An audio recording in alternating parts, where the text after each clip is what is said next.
माघ महात्म्य में 8वां अध्याय। यमदूत कहने लगे कि तुमने बड़ी ही सुंदर वार्ता पूछी है। यद्यपि मैं पराधीन हूँ, फिर भी तुम्हारे स्नेहवश अपनी बुद्धि के अनुसार बतलाता हूँ। जो प्राणी काया, वाचा और मनसा से कभी दूसरों को दुख नहीं देते, वे यमलोक में नहीं जाते। हिंसा करने वाले वैद, यज्ञ, तप और दान से भी उत्तम गति को नहीं पाते। अहिंसा सबसे बड़ा धर्म, तप और दान ऋषियों ने बताया है। जो मनुष्य जल या पृथ्वी पर रहने वाले जीवों को अपने भोजन के लिए मारते हैं, वे कालसूत्र नामक नरक में पड़ते हैं और वहाँ पर अपना मांस खाते हैं और रक्त पीप पान करते हैं तथा पीप की कीच में उनको कीड़े काटते हैं।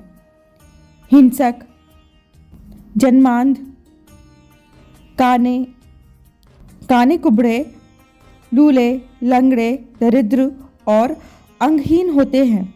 इस कारण इस लोक तथा प्रलोक में सुख की इच्छा करने वालों को काया, वाचा तथा मन में दूसरों का द्रोह नहीं करना चाहिए। जो हिंसा नहीं करते, उनको किसी प्रकार का भय नहीं होता। जिस तरह सीधी और टेढ़ी दोनों प्रकार की बहने वाली नदियाँ समुद्र में मिल जाती हैं, वैसे ही सब धर्म अहिंसा में प्रवेश कर जाते हैं। ब्रह्मचारी, गृहस्थ, वानप्रस्थी तथा यति सभी अपने अपने धर्म का पालन करने और जितेंद्रिय रहने से ब्रह्मलोक को प्राप्त करते हैं।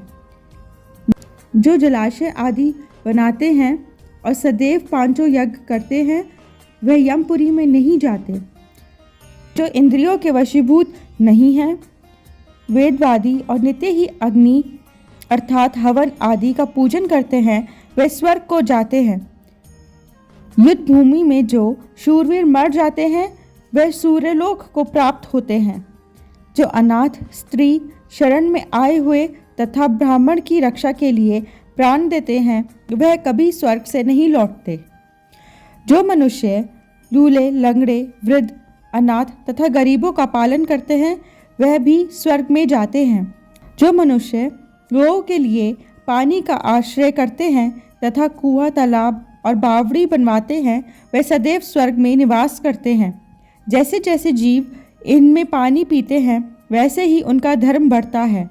जल से ही मनुष्य के प्राण हैं, इसलिए जो प्याऊ आदि लगवाते हैं, वह आश्रय स्वर्ग को प्राप्त होते हैं।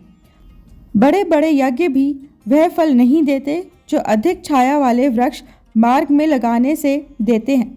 जो मनुष्य वृक्ष रोपण करता है, वह सदैव दानी और यज्ञ करने वाला होता है।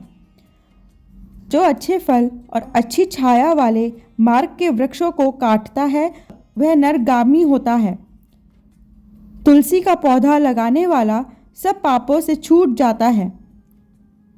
जिस घर में तुलसी वन है, वह घर तीर्थ के समान है और उस घर में कभी यमदूत नहीं जाते। तुलसी की सुगंध से पितरों का चित्त आनंदित हो जाता है और वह विमान में बैठकर विष्णु लोक को जाते हैं। नर्मदा नदी का दर्शन, गंगा का स्नान और तुलसी दल का स्पर्श, ये सब बराबर बराबर फल देने वाले हैं। हर एक द्वादशी को ब्रह्मा भी तुलसी का पूजन करते हैं। रत्न, सोना, फूल तथा मोती की माला के दान का इतना पुण्य नहीं जितना तुलसी की माला के दान का है। जो फल आम के 1000 और पीपल के 100 वृक्षों को लगाने से होता है, वह तुलसी के एक पौधे के लगाने से होता है। पुष्कर आदि तीर्थ, गंगा आदि नदी, वासुदेव आदि देवता सब ही तुलसी में वास करते हैं।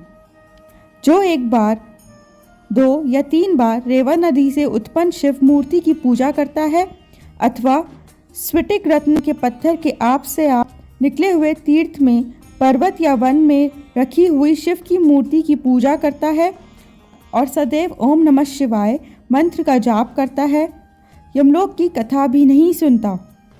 प्रसंग, शत्रुता, अभिमान से शिव पूजा के समान पापों को नष्ट करने वाला तथा कीर्ति देने वाला 3 लोक में और कोई काम नहीं है। जो शिवालय स्थापित करते हैं, वे शिवलोक में जाते हैं। ब्रह्मा, विष्णु तथा शिव का मंदिर बनाकर मनुष्य वैकुंठवासी होता है। जो भगवान की पूजा के लिए फूलों का बाग लगाते हैं वह धन्य हैं। जो माता पिता, देवता और अतिथियों का सदैव पूजन करते हैं वह ब्रह्मलोक को प्राप्त होते हैं।